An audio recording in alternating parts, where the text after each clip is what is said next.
Is there a certain kind of literature that doesn't get recognized in this country? Well, I'll tell you, I've been working in a very vague way over the last years on trying to make a theory about different categories of literature.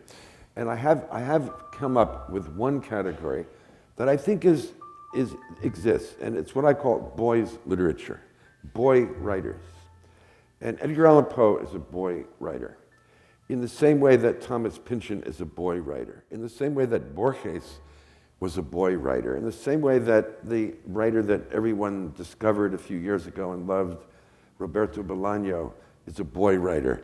And by boy writer, I mean this: someone who is so excited, takes such a sense of glee and delight in being clever, in puzzles, in games, and you can feel these boys cackling in their rooms when they write a good sentence, just enjoying the whole adventure of it. Yes. And the boy writers are the ones you read and you understand why you love literature so much. Yeah. You know, they're at the very bottom of this impulse.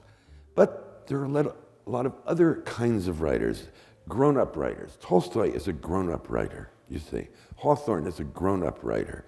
And we need those writers as well.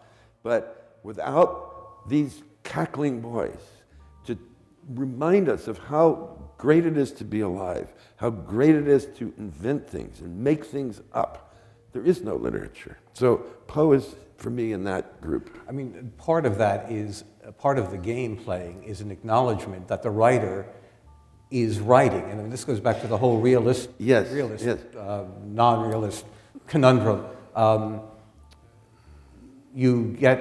How do you depict what's actually going on in life, in your own consciousness?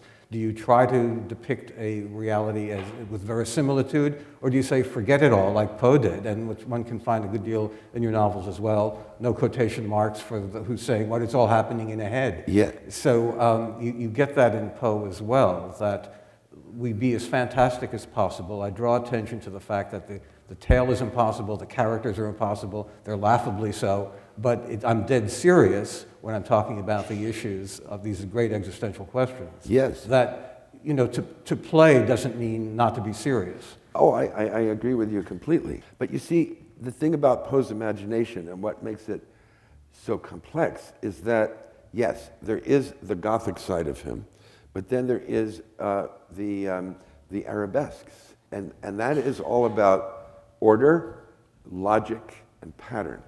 And so we have the first detective stories ever written were composed by Poe. And he invented his detective, the Frenchman, Auguste Dupin. And think of the reverberations of those four stories in literature since then, in the past 175 years. We're overwhelmed by crime stories, and he made it up.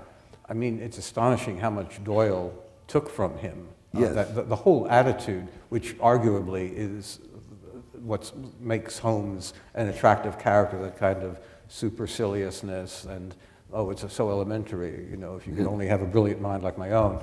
That all comes from... It comes from Dupin. It's directly...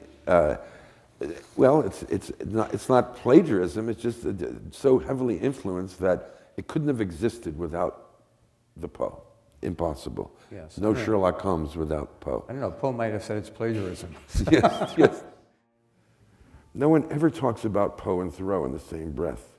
They stand at opposite ends of American thought, but that's the beauty of it. A drunk from the South, reactionary in his politics, aristocratic in his bearing, spectral in his imagination, and a teetotaler from the North, radical in his views, puritanical in his behavior, clear-sighted in his work. Poe was artifice and the gloom of midnight chambers. Thoreau was simplicity and the radiance of the outdoors. In spite of their differences, they were born just 8 years apart, which made them almost exact contemporaries. And they both died young, at 40 and 45. Together, they barely managed to live the life of a single old man, and neither one left behind any children. In all probability, Thoreau went to his grave a virgin. Poe married his teenage cousin but whether that marriage was consummated before Virginia Clem's death is still open to question. Call them parallels, call them coincidences, but these external facts are less important than the inner truth of each man's life. In their own wildly idiosyncratic ways, each took it upon himself to reinvent America.